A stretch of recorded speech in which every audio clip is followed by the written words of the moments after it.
大家好，我係 Hannah。Hello，我係 Yuna，我哋係Ina 同你傾。傾。好，我哋休息咗3個禮拜，有冇？2個禮拜啦。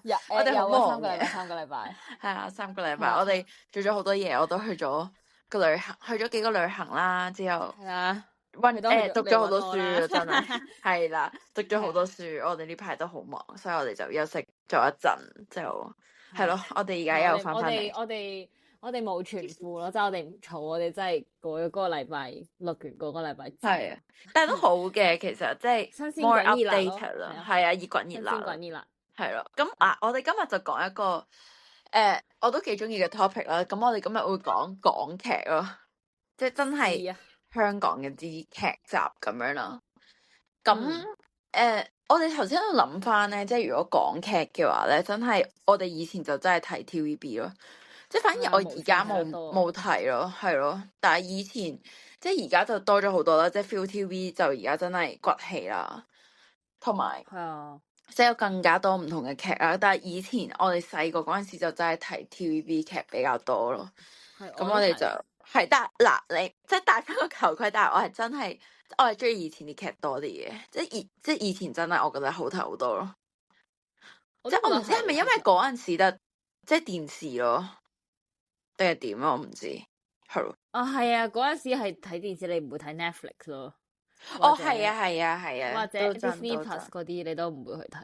都真，所以同埋嗰陣時冇特別，即係冇手機啦，同埋我哋又偏細，所以我哋就睇電視咯。咁我哋而家我哋都想介紹下幾套，即係我哋或者講翻我哋幾套係啦，講翻我哋嗰陣時睇，即係可能大概2010幾年嗰啲 TVB 嘅劇咯。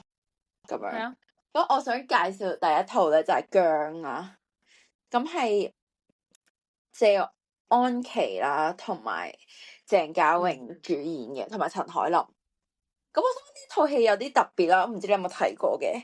咁其實係即係我係覺得勁好睇嘅，有少少愛情成分，但係又有僵屍咯。我有睇過啊，真係噶，係咯，幾好睇，我幾中意啊。好紅噶，應該係好紅噶，超紅啊！即係同埋好似但係雖然個女主角係謝安琪啦，男主角係鄭嘉穎，但係呢套劇咧係令到鄭嘉穎同陳凱琳一齊咗咯。哦，真㗎？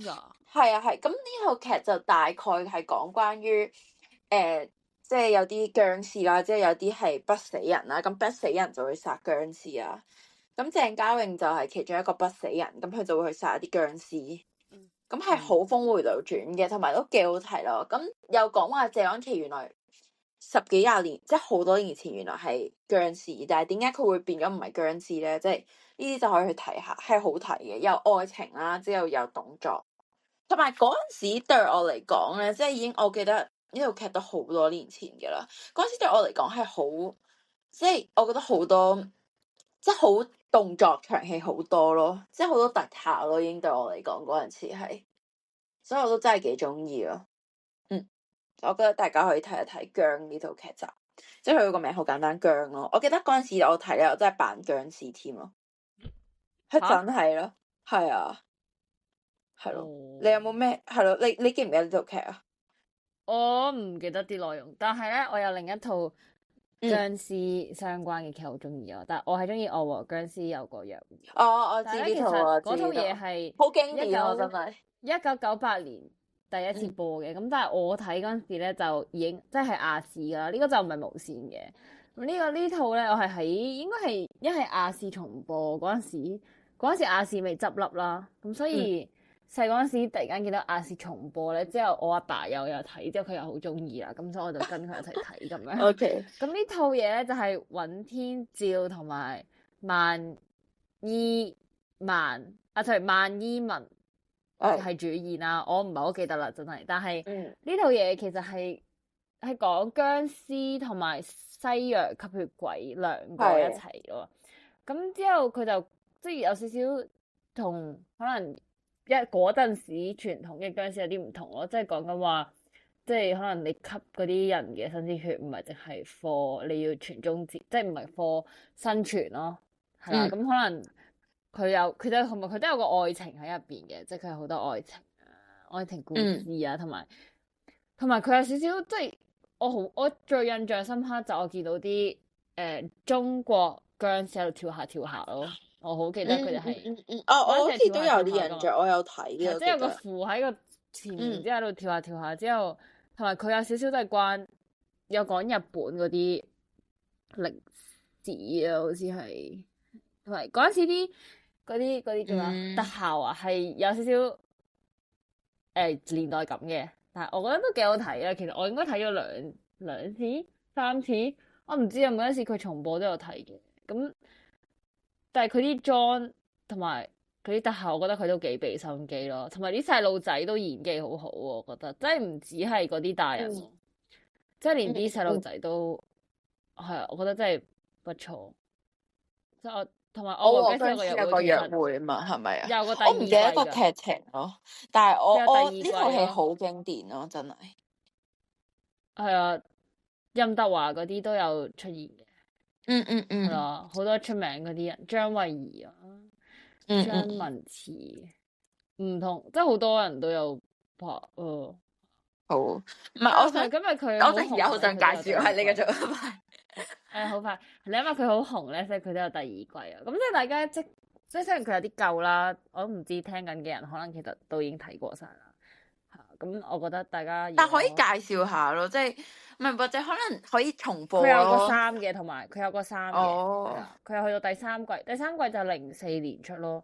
咁跟住你當98年出第1，00出2000年出第2季，之後2004年出第3季咯。但我唔係好記得自己有冇睇第3季咯。但係我好有印象有睇第1季咯。係啊。好啦，亞視嘅就係咁咯。我又要介紹一個 TVB 嘅劇咯，係我細細地啦，2012年出嘅呢套戲，係《護花危情》咯。嗱，呢套我唔知你有冇睇啦吓，好似前排係《護花危情》，係黃宗澤同埋鐘嘉欣主演嘅，係有少少講話，即係鐘嘉欣啦，咁佢係女主角啦，就係俾黃宗澤，咁佢係一個警察嚟嘅，咁就即係照顧啦。即係保護啦咁樣，因為佢太有錢啦，鐘嘉欣咁樣啦，咁之後就動咗情啦，即係佢中意咗佢啦。咁但係佢阿爸咧又反對啦，因為佢哋屋企係好有錢，即係覺得點會同個警察一齊啊咁樣。之後就即係發生好多事啦，咁樣係好好睇嘅，係一個愛情故事咯，我會話。但係即係最尾有少少 sad，但係我覺得都即係。總括嚟講係開心嘅套劇，同埋都真係幾好睇咯。即係同埋有少少查案咯，即係有少少係警匪片，但係又有愛情咯，係真係好經典咯。呢套劇對我嚟講，我覺得大家可以睇一睇咯。同埋佢哋兩個嘅演技都好好，嗰陣時同埋我都好覺得佢哋勁襯咯，即係鐘嘉欣同黃宗澤係咯，大家可以睇下。我唔記得我有冇睇過。可能你真係未必有。護花咩啊？護花危情係啦，護花危情係鐘嘉欣同黃宗澤，真係好經典啊！對我嚟講，我連首歌都記得啦，係啊，護花危情，護花危情真係好經典，我連個歌都記得咯，係真係。我唔冇印象，但我覺得我冇理由冇睇過噶，咁紅嘅話。因為佢紅唔紅又真係未必話好紅咯。如果你話紅嘅話，因為我覺得 TVB 嘅劇咧，由《愛回家》嗰個時間8點開始，去到夜晚11點，好似都仲播緊 TVB 劇嘅。係。但係呢套我都真係幾中意咯。你問我頭3，我永遠我都會講《護花危情》咯。姜嗰套頭先我介紹嗰套我都中意嘅，但係《護花危情》就真係更加多係愛情咯，咁樣咯。同埋佢哋兩個係好襯嘅，我覺得。即係同埋可能即係我自己偏向啦，愛情故事咁我都中意睇嗰啲，即係嗰啲點講咧，即係好 sweet 嗰啲咯，我中意睇，所以係咯，真係幾中意睇呢套。係咯，咁你有冇咩介紹啊？定係你都你想我介紹？係你介紹下。我有另一套都真係好中意嘅，我中意《降魔的》。係啦，我諗呢個好多人都聽過，因為真係好紅，特別係胡鴻鈞嗰首歌，胡鴻鈞嗰首，哎呀死啦，唔記得咗個名添。哦，係，我都唔記得，但我噔噔噔噔，我記得。係啦。但係你係中意一啊？即係你最想介紹一，即係一啊二啊，定係咪有3對此一遊啊？係好多噶，但我應該最中意一咯。總之，漢摩的咧，其實佢成套嘢就係講話，總之有個出租，即係有個 taxi 啦，有個的士咧，就佢負責打車啦。咁之後就呢個有個陰陽眼嘅呢個的士司機咧，就會車即係為其他空間嗰啲生物啦，都探索即係嗰啲唔同嘅都市傳說咁樣啦。同埋其實佢唔單單只係即係都市傳說咯，即係佢會有少少感人嗰啲故事，佢都有嘅係啦。咁但係呢套嘢主演咧就係總之馬國明咯，即係佢做揸司機嗰個。咁之後同埋黃智雯佢哋兩個係主演啦。咁之後胡鴻鈞同埋劉佩玥啊嘛，係劉佩玥係啊，劉佩玥啊嘛，我記得啊，佢哋都有，佢都係偏向即係主要嗰幾個角色咯。咁之後其實都真係幾好睇嘅，我覺得。同埋我呢套嘢應該真係其實好紅嘅。係啊，呢個就係2017年出。但我覺得佢第一二季最紅咯，之後就真係冇咁紅咯。嚇，第二季最紅，我反而冇睇第二季添。第一二季係最紅咯，我記得好似嗰陣時真係好紅喎呢套劇。但我都有睇，但我唔係好記得咯。哦，但係呢套嘢真係我覺得係經典咯。其實即係如果你話 TVB 劇呢套都係真係咯。係啊！啊，何元東咯，佢都拍。係啊！我都覺得係。其實真係幾好睇嘅，我覺得。我都覺得係。漢摩的同埋，但係我好難講好多唔同故事，因為佢集都有少少唔同啦，係啊，小故事全部夾埋一齊變咗一套劇集咯。我覺得大家如果有興趣睇嗰啲又係嗰啲咩講鬼啊或者都市傳說，其實都可以睇，因為佢唔係真係好恐怖嘅，我覺得。佢唔恐怖。即係當時我細路仔嗰陣時，差唔多嘅年齡去睇，我都覺得冇乜嘢幾好睇啊。係啊。首歌真係好細路。哦，係啊，我都覺得係。我而家都記得。係。咁之後，我想介紹兩套係，即係有少少關係嘅，即係兩套都係由黃宗澤同埋朱千雪嘅。咁我想介紹就係EU 超時任務啦。即係呢套我知啊。呢套你知啊，但係呢套好似冇咁紅噶，同埋踩過界咯。我有寫我個筆記咯。真係嘅，同埋踩過界咯。踩過界，我都有踩過界，係啦。咁兩套，即係我覺得佢哋兩個都幾襯嘅。其實朱千雪同黃宗澤講錯添，黃浩信啦。黃浩信。咁 EU 超時任務就係講話佢哋穿越，但係都有少少愛情嘅，而係一個警匪片，即係啲警察啊，即係有啲賊啊咁樣咯。但係都有啲愛情咯。但係講話佢有穿越啊，之後點樣有啲壞人啊咁樣咯。EU 超時任務都幾好睇啊，我覺得。咁之後踩過界咧，就有踩過界1同埋踩過界2嘅，咁樣。咁係啊，係講話黃浩信係一個盲咗嘅大律師嚟嘅。咁之後佢就即係好多去係咪啊？即係好多去幫手去查案啊，去上 court 啊，即係作為一個律師嘅身份啊。咁係咯，咁之後入邊有朱千雪，但係嗱，佢入邊個女主角就比較多係阿麗李佳芯同埋蔡思貝嘅咁樣。咁朱千雪就比較係佢以前嗰個情人咁樣咯。咁但係佢入邊就講比較多係查案啊嗰啲嘢咯，都好睇嘅。同埋我覺得我特別中意係黃浩信同埋阿麗嗰條 line 咯，即係李佳芯。係咯，咁兩個都係律師嚟嘅，之後入邊喺度查案啊嗰啲咁樣，我都覺得好好睇嘅。係咯，即係兩套都比較 EU 超時任務同埋踩過界都有少少查案啦，但係唔同嘅就係踩過界就比較多係上 court 啊，即係比較多唔會去開槍，即係冇嗰啲嘅。咁但係 EU 超時任務就真係開槍，同埋有啲時空穿梭咁樣咯。係咯，就係咁咯。我嘅話。我另一套又係有啲靈異 feel 咯，咁就係金宵。我都覺得你都幾中意靈異嘅，其實。金宵大廈咯，你知唔知？哦，係啊，我知啊呢套。由陳山聰同埋李思華係做主演。故事大綱唔係好記得啦，但係總之就係、好似嗰陣時陳山聰就飾演一個即係佢係一個普通人嚟嘅，咁之後佢發夢咧，好似夢到俾一個女仔纏住啦，咁之後佢就去咗一個所謂金宵大廈做保安員啦。咁我記得佢嗰時又遇到一個空中小姐啊，咁嗰個就係李思華演嘅，就咧就同自己即係喺個夢入邊見到個女仔一樣，咁所以佢就因為呢件事咧，佢就去探索究竟發生咩事啦。咁但係佢就發現，咦呢個即係李思華好似係一個影子嚟嘅咯，即係佢好似唔存在喎。咁同埋都有講一啲即係住喺金宵大廈嗰啲人嘅人生同埋即係嗰啲嗰啲靈異事件咁啦。咁之後我呢個即係李思華又有另一個角色嘅，我記得。佢又喺佢咧，反而自己喺個夢入邊做咗即係空中小姐啦。咁即係佢就喺個夢度咧，就見到呢個陳山聰飾演嗰人。咁但係陳山聰嗰陣時係一個警察嚟嘅，咁所以佢哋兩個就好似因為咁樣，即係有夢到，即係佢有嗰啲咩平行時空咧，夢入邊嗰啲內容啊。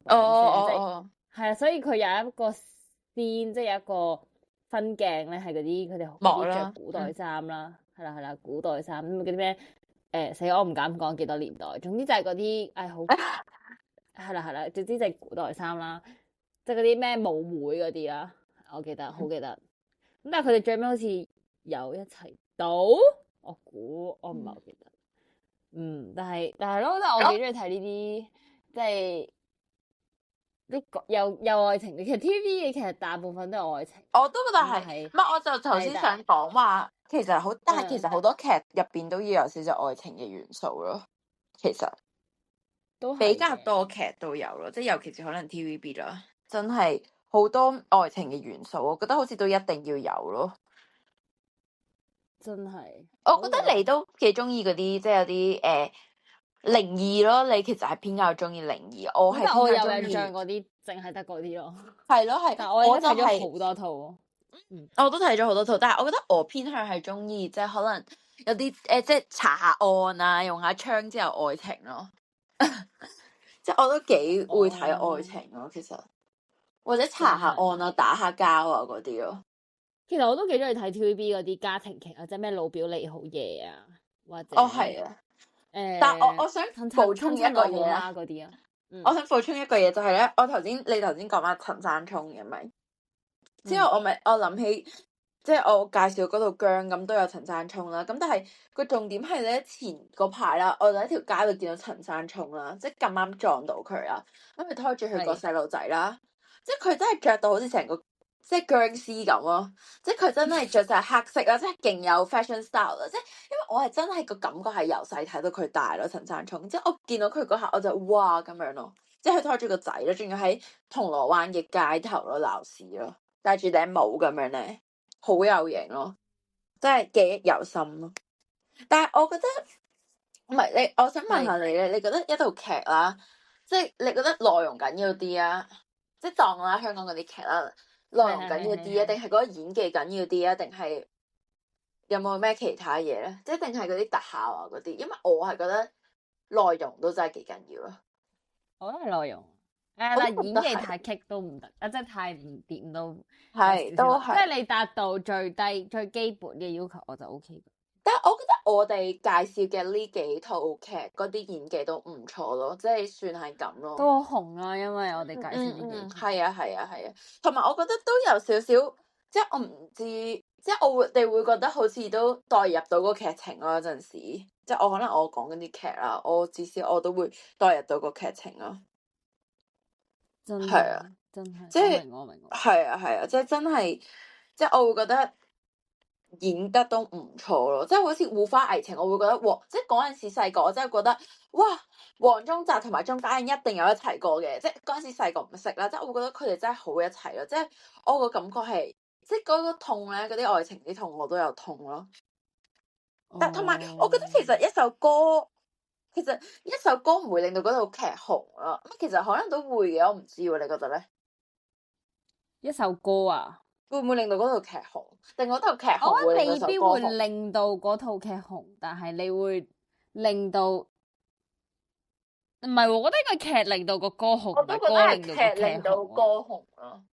係啊，即係例如到此一遊都係因為仲有一個女仔咧，佢唱好多 TVB 劇噶，我記咗 Hannah Tam 啊，Hannah 吳若希啊，定係邊個？唔係啊，譚嘉儀啊嘛？嚇？譚嘉邊個啊？女仔譚杏，死啦唔識讀嗰字 Hannah Tam 咯。嚇 Hannah Tam， 喂 Hannah Tam 唔係唱歌噶喎，大佬啊！嚇 Hannah 咋嘛 ？Hannah 谷啊嘛，谷子喬啊嘛。哦 shit， 係啊，谷子喬 sorry， 係啦，谷子喬係咯，同埋吳若希咯，吳若希都唱好多噶喎，係啊。吳若希咩？我知啊，有一首係好紅嘅，係啊，唔係我記得個名，我都唔係好記得，但係我覺得歌係，我都覺得係劇令歌紅咯，唔係歌令劇紅咯，其實。係啊。但係我覺得內容都真係緊要咯，講真。同埋我覺得點解可能以前我有共鳴多啲，可能就真係唔知啊，可能啲角色咯，啲主角啲演技可能好咗咯。而家呢排都冇咩新 TVB 劇啊，或者 ViuTV 劇我係特別中意啊。其實你問我，因為呢幾越難越愛啊，係越難越愛，因為我之前越難越愛係等陣愛我請留言嘅主題曲啊。by the way，我好中意愛我請留言。越難越愛唔係《使徒行者》啊！嚇？呢度話係我有請留言喎。咁可能係《使徒行者》咩？突然間醒起《使徒行者》都好經典啊！我唔知大家有冇睇過啦。係啊，我有請留言嘅主題曲啊。使徒行者好似有越愛。等等。唔係喎，係《使徒行者》啊。佢個 album 個名叫《越難越愛》。使徒行者都好好睇咯，大家如果，但係我覺得呢套因為太多人睇過，所以我都費事介紹。但係我有請留言，好多人睇過。同埋邊個咧都唔記得。佘詩曼，林峰同佘詩曼主演，好好睇啊都。同埋仲有一個苗僑偉啊，係苗僑偉咯，《使徒行者》。但係呢套都太經典，我覺得大家都可能有睇過啦，已經。應該都有嘅，其實。係啊，係呢套真係，即係真係太火。喂，話說愛回家，你最中意邊個？我係 OK， 我明你意思。我係睇嗰陣時一開始馬壯馬子嚟佢哋屋企咯，即係唔係辦公室嗰陣時，係真係屋企嗰陣時啊。睇下先，即係真係好早期嘅愛回家咯。第一輯係嘛？係啊，我之前仲有重播添咯，係真係第一輯咯。嗰陣時係啊，我都係。但係咧，之後中間咧嗰啲人物轉嚟轉去咧，去到中間有啲講咗好多 office 嗰啲，我就冇咁中意咯。開心速遞咯，開心速遞咪基本上唔係百事入席啊，好似叫做百事入席，好似冇睇過嘅。講 office 咩？係啊，百事入席係講 office 咩？百事入席我百事入席我冇睇喎，等陣先，好似我有睇喎。係咩？係啊！百事入席就係邊個死啦！我唔記得咗嗰人冇名添。個男人係嘛？唔係江美儀，唔係江美儀。冇係啊，冇唔知咩冇咩，我知你講邊個？俾翻啲尊重阿姑咯，同埋毛孫君啊，毛係孫君。但我冇睇，唔係啊！但係愛回家一開始登嗰個愛回家，即係最一開頭嗰個咧，去到後尾唔知一播下咧變咗 office 咯，成日都即係唔係再講馬子嚟馬子仁咯，同埋馬壯咯。佢哋兩個已經退出咗好耐啦。係啦，我係最中意係馬子嚟馬壯佢哋咯。喂，但係我想講咧，愛回家之開心速遞，即係而家嗰個愛回家咧，嗰個故事突然之間改變得好多咯。我想講係咩？即係以前咧，而家唔係講邊個咩？我幾中意曹總嗰陣時噶，我醒起啦。即係以前咧，好似我記得係有風笑噶嘛，即係有個風笑咧。係啊，有係鬼嚟噶喎，點解而家變咗人咯？我覺得好係啊。即係啊，佢由鬼變咗人咯，即係我係拗晒頭，但係我唔知係咪 miss 咗啲嘢定係點咯。但係佢係同一個劇情，所以我覺得好奇怪咯，成單嘢就係。佢係鬼嚟㗎，佢唔係一個有錢人嚟嘅。係啊，之後變咗有錢人，但係一開始係講佢係鬼嚟㗎。即係唔知係啊，真係㗎，即係我而家覺得係有啲。因為話説咧，我見過紅藥水真人啊。紅藥水真人啊？點㗎？佢應該好，我都見過好高㗎嘛，係好瘦嘅，係咯，苗條咯，如果苗條嘅一個女仔咯，女仔係啊，都好高真係。但係其實都好誇張咯，即係我而家嗰個阿爸真係佢做咗咁多年咯，由第一季嗰噔噔即係馬家嗰陣時咧。即係開始睇佢咯，即係馬壯啊，我覺得哇！但係我嗰陣時真係有睇翻咯。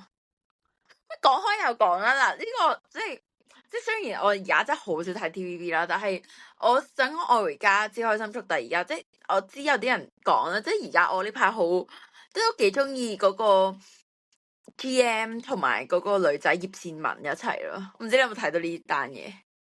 冇啊。T.M. 人不在香港就好啦，冇睇我。O.K. 唔係啊，唔係我而家係真係有個叫做女神配對計劃咁嘅嘢嘅，喺 T.V.B. 咁就唔係劇，但係佢哋喺入邊係有個角色嘅，即係本身佢哋喺愛回家入邊有角色，原來佢哋係熒幕 C.P. 哦，係咩？係啊，佢哋熒幕 C.P. 咯，喺愛回家，但係我冇睇咯，但係我幾 ship 佢哋，即係題外話少少係咯，但係愛回家真係。都幾經典咯，播咗好耐，但係我唔係好明而家新嗰個愛回家係可以即係咁離奇，由鬼變咗做人咯，我拗晒頭。呢個真。但係我對於馬子玲、馬子仁佢哋真係印象深刻咯，同埋我係勁好奇啦，好奇咗好多佢哋嗰啲錢咯，愛回家嗰啲錢咯。我好低嘅就人工，聽聞得300蚊嘅咋。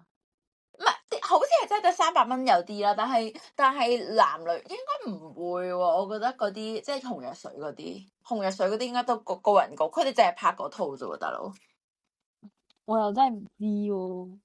係咯，唔知。Well, but then 係咯，我覺得大家仲可以自己睇下咯，或者可以介紹下。呢邊嗰啲醫療劇其實都幾好睇嘅。哦，係醫療劇。On Call 36小時啊，白色強人啊。哦，白色強人，係啊。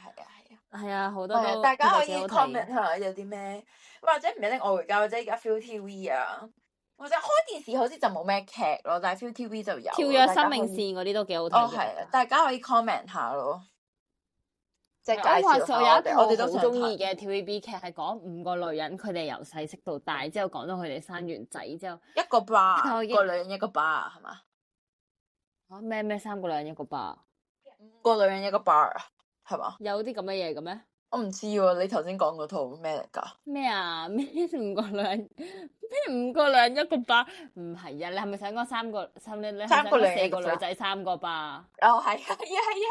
唔係啊！我講嗰套係我唔記得咗個名，但係我記得個內容咯，就係講話有5個女人，佢哋由細識到大，咁之後佢哋好 friend 嘅，咁之後講到佢哋 friend 到，即係佢去到生仔嗰陣時咧，都係一齊照顧嗰個仔嘅，即係個細路。我冇睇過，我已經唔記得咗個，但我真係好中意。我真係唔記得咗個名。哦，但係我明啊，其實呢個感覺我明，但係大家可以 comment 下有啲咩劇，即係介紹下我哋睇咯。其實我都好中意睇劇，我自己就中意愛情啊，或者你想我哋推介啲咩其他劇都可以，或者嗰啲就算唔係香港劇，或者就算 Netflix 嗰啲，我哋都可以介紹。如果大家好有興趣嘅話，係咯。我哋下次可以講下電影咯。哦，係啊，或者香港電影。港產片啊，係港產。哦，係，我都想講港產片。其實我都有啲好中意嘅港產片。其實講真係周星馳咯，佢哋。我喺近排睇多咗港產片咯。我係以前咯，但係我係成日，即係我係嗰種咧，即係睇開就狂睇，唔係狂睇啦，即係唔係睇開狂睇，係我中意嗰套劇，我會睇好多次嗰啲人咯。我會翻睇再翻睇，係咯，就係咁咯。大家可以 comment 下，或者如果同我哋話有睇過，可以同我哋講咯，交流下咯，咁樣咯。係啊，好啦。係咯，好咯，或者想我哋講啲咩都可以同我哋講嘅。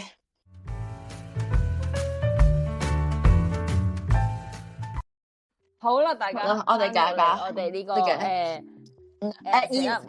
同你分享啦，嗱聲同你分享啦，係嗱聲。同你係啦分享啦。係你今日有咩介紹啊？好，今日由我先啦。我今日介紹一個喺日本買嘅 supplement 啦。咁佢係UHA 美國糖出嘅。咁之後我食嗰個 supplement 咧就係維他命 C 啦，因為我想變白。係啦，個美容同健康。但係咧，因為我唔敢食有啲，我之前食咗一個 supplement 係補鐵嘅，但係咧有少少身體。因為你唔會食美白嘅 supplement 先題外話，因為你唔係前幾日先同我講話咩美白唔係好緊要咩定？我有講咩？冇啊，你夢遊啊！點解好似覺得白都冇乜特別？哎，不過你繼續咯。我支持嘅，我不嬲支持嘅。我係啦，係你繼續。你俾佢講埋。咁但係咧食咗其他維他命嗰啲即係 supplement 之後，身體有少少問題，我發現應該係關個 supplement 事，咁我就冇再食啦。咁我就係食呢個維他命 C， 但係其實佢唔係單係淨係變白咯，即係其實維他命 C 你普通健康都我覺得冇問題，即係佢就係同埋一個糖嚟嘅咯，係啊，即係好似一個即係你每日食2粒咯，同埋佢真係好好食，幾好你當係食糖咁樣嘅啫，同埋唔係真係好貴咯，你當可能50蚊40蚊咁樣啫嘛，同埋可以食1個月喎。但係我唔知有冇用啦，我食咗2次到啦，但係我唔知，即係2次都係2包啦，我唔知自己有冇變白到，我唔知，但係可能個身體好咗嘅，我諗始終維他命 C 係，即係你身體都需要嘅一個係即係維他命之一咯，就係咁。OK， 好，我介紹第二樣嘢，我就係想介紹防曬噴霧嘅，咁我冇特登牌子啦，唔係嗱，我係覺得真係好需要嘅防曬。即係大家真係睇我哋 channel 就，咁咪即係聽我哋 channel 咧，真係要記得防曬啦。因為我係真係防曬達人嚟嘅。